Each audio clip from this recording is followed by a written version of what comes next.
सुनाइए आप अपना सोहर। सब कर लीजिए भाभी, थोड़ा सा आ जाएंगे। मचिया ही बाई कौशल्या रानी भूका वाला गावली हो, भूका वाला गावली हो। मोरी बहिनी पुलटी पुलटी चुम्मा लेली हो ललनवा, बड़ा सुंदर हो ललनवा, बड़ा सुंदर हो। मोरी बहिनी पुलटी पुलटी चुम्मा लेली हो ललनवा, बड़ा सुंदर हो ललनवा, बड़ा सुंदर हो।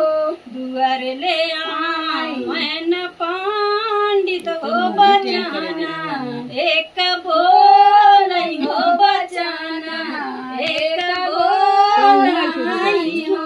मोरे गैया कमना कमना फल खाई हो, कमना तप कइलू हो ललनवा, बड़ा सुंदर हो बरिलवा, बड़ा सुंदर हो।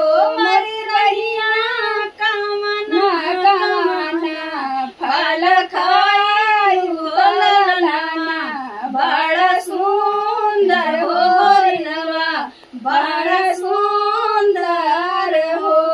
अमवत खाई दीघो पार होतई में ली फगुनावा, होतई में ली फगुनावान हो। मोरे बहिनी चोली छोली खैली नावरनिया हो हरिलवा, बड़ा सुंदर हो ललनवा, बड़ा सुंदर हो। मोरे बहिनी छोली छोली खैली नावरनिया हरिलवा, बड़ा सुंदर हो ललनवा, बड़ा सुंदर हो।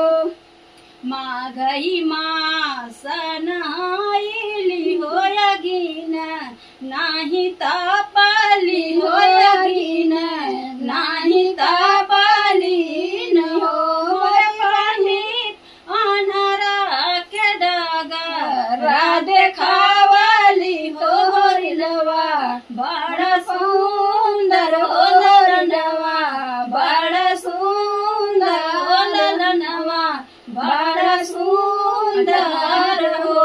एकठे भूखिला एक दसिया हो दूसरे, दुआ दसिया हो दूसरे, दुआ दसिया न हो। मोरे पंडित विधि का भूखिला अतवार हो हरिलवा, बड़ा सुंदर हो ललनवा, बड़ा सुंदर हो ललनवा, बड़ा सुंदर हो। तो कैसा लगा आपको ये सोहर गीत जरूर बताइएगा कमेंट करके। और भाई मेरे को तो बहुत अच्छा लगा ये गाना बहुत, और मामी की आवाज भी बहुत अच्छी है। तो अपना प्यार आशीर्वाद ऐसे बनाई रखिएगा, और ऐसे नए नए गाने सुनने के लिए, सोहर सुनने के लिए फॉलो तो फॉलो, सब्सक्राइब भी जरूर करिएगा। और मिलते हैं किसी अगले ब्लॉग में, तब तक के लिए बाय बाय। By by.